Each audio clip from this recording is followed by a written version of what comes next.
Dan, Missouri, you're on the Wilkow Majority. Hello. Hello? Yes. Yeah, I was wondering, Andrew, why you don't mention the corporate government that supports the Republican Party. You bring up the unions. My father worked for Kenneth Lay down there at Enron, and they just ripped him blind. He had no pension, suckered all of them in, gave all that money to George Bush. I had to drop out of school here. Yeah. Corporate Republicans, like Bain Capital, right? Oh, all of them. Yeah, because they shut down steel mills. No, hold on a second, sir. Dan, they shut down those steel mills, right? Bain Capital. Oh, they shut down a lot. Yeah, you know Mitt Romney wasn't even with. Hold on, sir. Mitt Romney wasn't even with Bain Capital when the Obama bundler who took over shut down those steel mills. Well, you can. You know the offshore accounts. Alan Stanford, the big. Well, I can mention it all day, sir, but you act as if there's no such thing as a corporate Democrat like John Corzine. Well, you're taking. No, I'm not, sir. There are when Obama comes to New York City, who do you think he's meeting with, sir? When he's having those $40,000 and $50,000 a plate dinners, you think they're all just artists and entertainers, or you think there's some Wall Street people in there that love social corporatism? Do you think that those people don't have the same interest that Obama does? Why would they contribute to him? And if Obama, because they want to be on the inside of government. There are plenty of big money corporate liberals, sir, like George Soros and Warren Buffett. Yeah, but look where they're going with their philosophies. They're not taking that money and saying let's all concentrate it in the 1/10 of 1%. Right, because they're just giving it all up, right? No, they're trying to give equal opportunity. Yeah, because government by taxation creates equal opportunity. Explain to me how government taxation creates an equal opportunity. I'm waiting. Equality. How does government use the tax code to create equal opportunity? By paying for schools. Okay. By providing for the general welfare of the public. Hold on a second, sir. Hold on. First of all, there's no mention in the Constitution about schools. The concept of the general welfare is defined by the enumerated powers, again, none of which has anything to do with transferring wealth or property from one citizen to another citizen. That is nothing that is not mentioned as a federal government power. So I'm going to ask you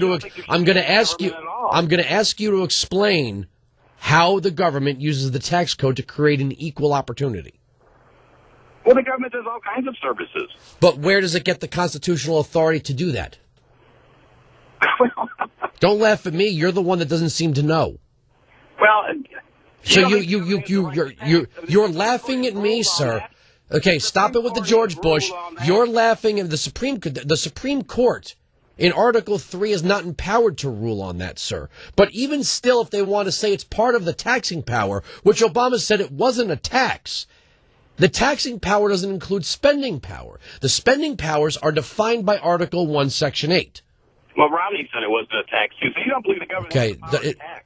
I never said that, sir. Of course the government has the power to lay and collect taxes. Where do they get the authority, then? Well, they do a lot of things they don't have the authority to do, and that's part of the problem. Well, where do they get the authority? If you believe they have the power to tax, where does the authority? I never said they don't have the power to tax, sir.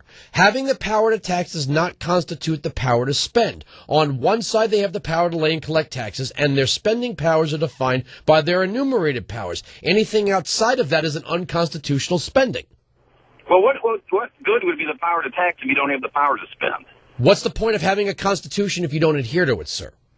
Well, again, I get back to you. You're being inconsistent. No, I'm actually being totally consistent because your problem is your problem is you don't know what you're talking about. That's your problem. Well, you can. If that's your conclusion. Okay, again, no, Dan. Explain to me the difference between the power to tax and the power to spend based on the language of the United States Constitution. Go. Well, let me. No, sir. Dan, the rule now is you're either going to tell me the difference between the taxing power and the spending power based on the Constitution, or I have to move on to another caller. Okay, the Constitution guarantees, under the 10th Amendment, the general welfare, and it gives the enumerated powers to the states. And the Constitution guarantees certain rights. And to ensure those rights is implicit the power to tax. Okay. You can't have a fair... Hold on, sir. Stop right there. The 10th... Hold on. The 10th Amendment does what, sir? That's state's power. Right. So where does the federal government get the power to overreach into the 10th Amendment when the 10th Amendment says clearly that powers not delegated to the United States fall to the states? The federal government, if not explicitly given the power by the Constitution, automatically creates the opportunity for the state to assume that power, sir. So under the Constitution, the Due Process Clause in the Fourth Amendment is meaningless. That has nothing, the Due Process Clause has nothing to do with the transfer of property from one person to another via the federal government in the absence of a controversy, sir. If you're going to tell me that people are entitled to schools or entitled to health care, define for me the origin of debt between citizen A and citizen B. So you're getting back to saying that there's no power to tax.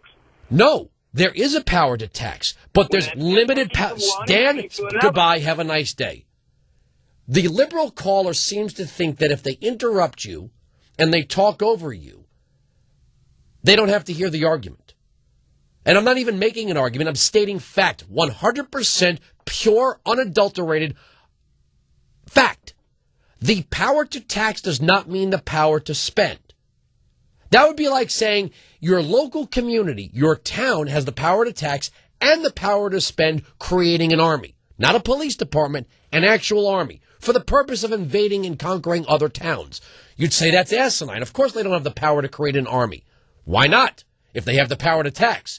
Spending powers are limited and enumerated by the Constitution.